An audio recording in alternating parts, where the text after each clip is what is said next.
This is Northlake Mall. It's a humble, relatively small mall located in Tucker, Georgia, right by I-285 in this area right here. This is what it used to look like. Nothing much to speak of here. It was kind of in the middle of nowhere. But now, it's a beautiful, sprawling, suburban area.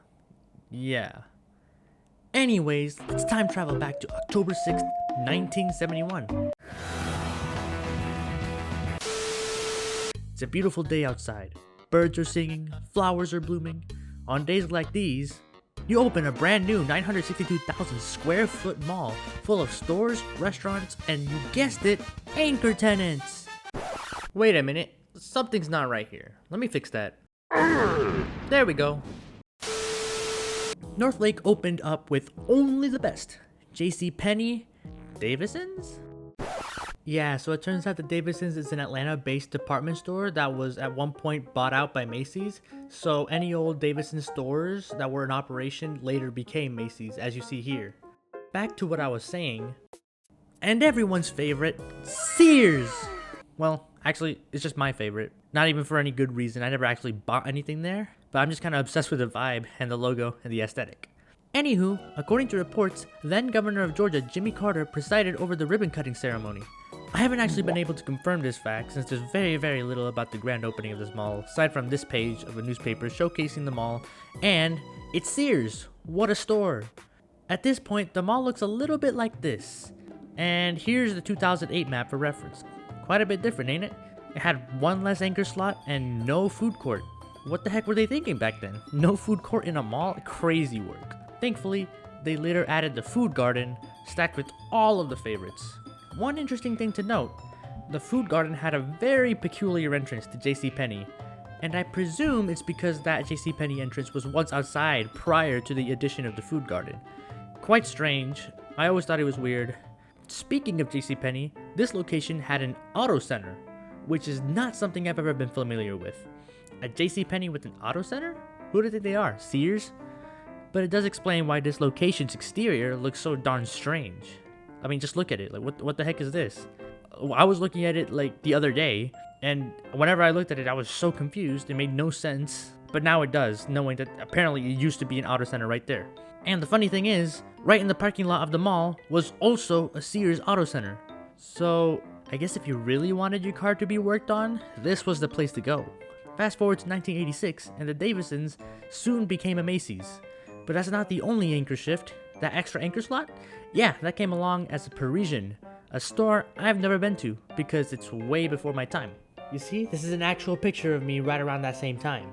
But that wasn't to last long, as Kohl's came in 2008 and took their spot. Oh yeah, I forgot to mention Macy's identity crisis back in 2003, when it became Rich's Macy's, which frankly is a terrible name.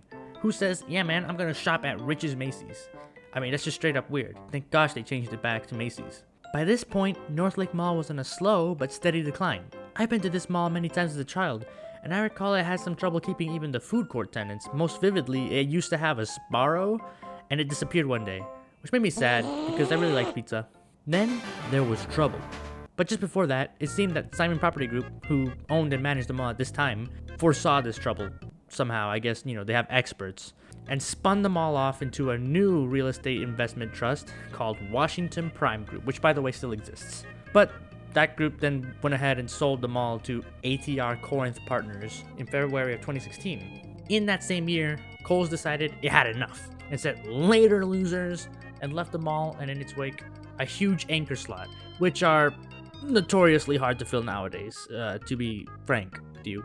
In 2018, Sears did the same, but to be fair, they did that pretty much everywhere. Now there's barely any Sears left, but at least I got to go to one in Florida not too long ago. Then of course came the pandemic, which killed off the JCPenney, leaving the mall with no anchors except a Macy's. But the owners had a plan. They decided to repurpose the mall for not just retail, but for office spaces and other stuff as well.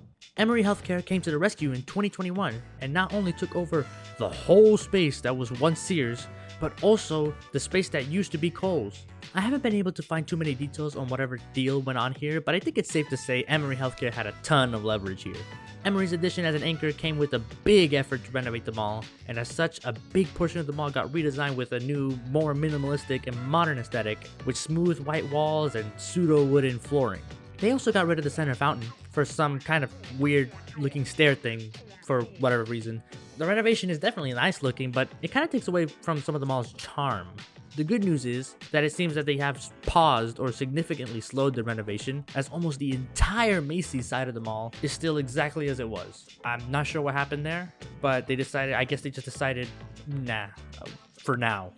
Maybe they're just low on money or whatever, but yeah. Except now the fountain in front of the Macy's doesn't work, and there's barely any stores, of course.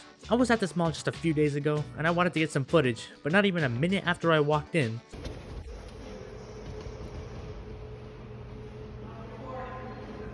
but I'm a rebellious spirit and snuck in some footage anyway, so sue me. But there's bad news as well. According to reports, the Macy's at this mall is slated to close sometime this year, but it was still open when I went earlier this week, with no signs of it closing, so it may not happen just yet, but I heard it was gonna close sometime this year, so I'm gonna be on the lookout for that. Okay, so it turns out that maybe Macy's will not be closing this year, but rather will be closing next year in January 2026, according to this article I found, but I'm not 100% sure on this, so we'll see. But if so, that would explain why it was not looking like it was going to close at all when I was there. And remember that Kohl's I mentioned earlier? You know, the one Emory Healthcare also now sort of occupies? Yeah, can you take a guess as to what that became? A preschool. A preschool of all things. I would never have expected this. Imagine going to a preschool in a mall. So where are we at now? The mall is in a sort of a limbo from what I can tell. The Emory Healthcare seems to help keep the lights on, and the Macy's is still there for now.